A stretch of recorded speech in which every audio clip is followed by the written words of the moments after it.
I'm here with Dennis Schroeder, CEO and founder of Arakyta. So I saw a headline, and I know you work with financial institutions, manufacturers, every place in between.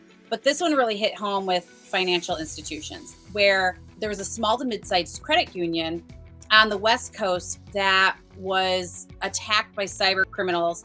It was a ransomware attack. How common is this? And can you share a story about cases you've seen? And it's actually really sad. They have gotten very, very, very bad. And I know most people know how bad they've gotten. Private individuals, larger companies, medium-sized companies are the big target now. The threat actors have figured out exactly how much a typical insurance payout is now.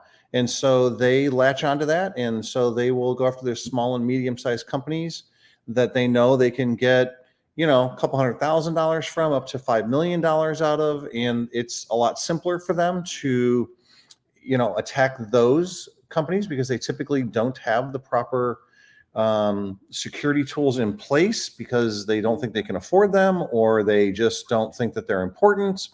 And unfortunately, they're finding out the hard way that they really, really are important. So what would you say are the top vulnerabilities? Typically, the largest or biggest vulnerability that any organization has is their people. Not being properly trained, not being able to identify a phishing email from a regular email, and then a corporation not having the proper processes in place. So, an email comes into an AR clerk and it is to transfer $20,000 to a company. And, oh, by the way, we changed our routing and bank information. And they just go ahead and do it without checking with the CEO or owner of the company. And the next thing you know, that company's lost $20,000. Because it's actions they've done probably over and over on a daily basis. Absolutely. And they're just playing on human nature. Those emails come in and they look so realistic.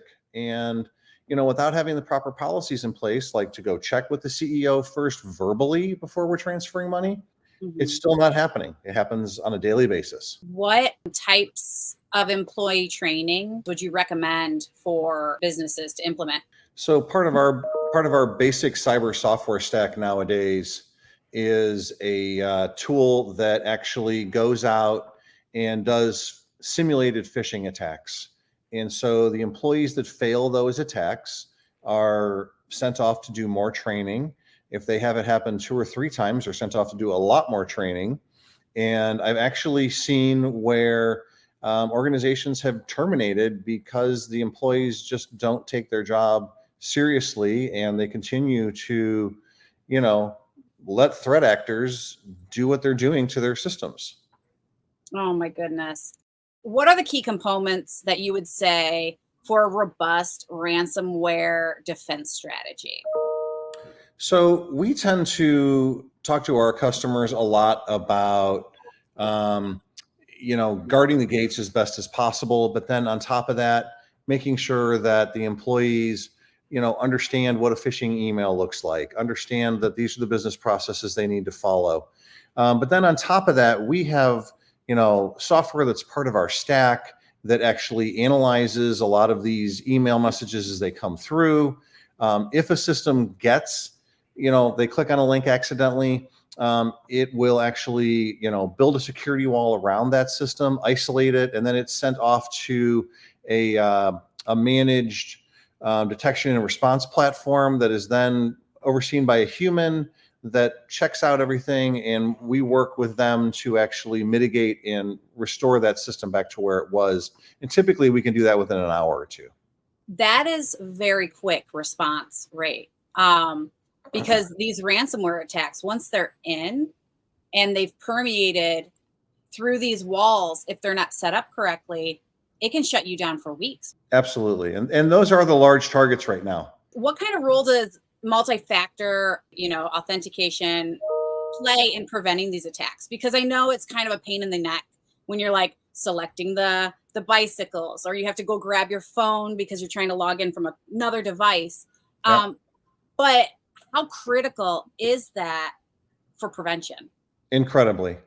incredibly. And, as that technology continues to evolve and to change, we're going to see, the elimination ultimately of passwords. And, people will have to use a device to, log on to something, and it will be, part of their, standard, you know, process of the day, so to speak.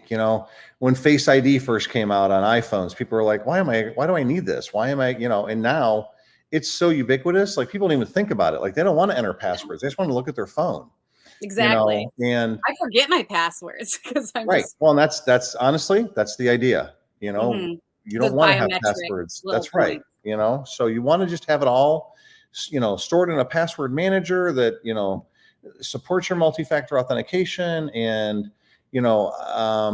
we try to definitely set all of our customers up with MFA. In fact, we don't have any anymore that don't have MFA, because if they don't have it, then it's not a good place for us to be. It's definitely not a good place for them to be, and they're not a good risk for us. And so we tend to tell them that you have to find somebody else to work with. Another one that I have known just by talking with your team is system updates are kind of a crucial thing, and it's another thing that creeps into our lives that's just like, oh, I don't want to have to stop my processes to update my computer or my phone. But can you speak to how important those are too, and just taking that time? Yep. Again, I mean, those are things that we tend to automate for our customers. And so, tools that we use in our tool stack actually allow us to update a ton of third-party vendors' software, as well as the standard operating system updates that come and are incredibly painful, and also tend to cause some issues every now and then. I mean, Microsoft has definitely released plenty of updates that create more problems than they solve. And so, ultimately we have to work through those and work with our customers to make sure they can continue to work, but also keep them safe at the same time. So it really is a double-edged sword. So speaking specifically to financial institutions, what are 3 key tips that you would give to any small to medium size business in that category? So, I guess the first tip would be, multi-factor authentication. Get it. If you don't have it, get it now.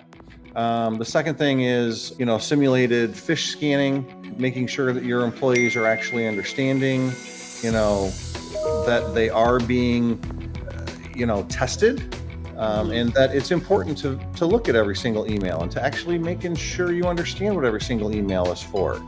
And then thirdly, making sure that you've got the proper processes in place for any sort of funds transfer. It seems so simple, but like you said, it happens every day and more and more. Dennis, thank you so much for joining us.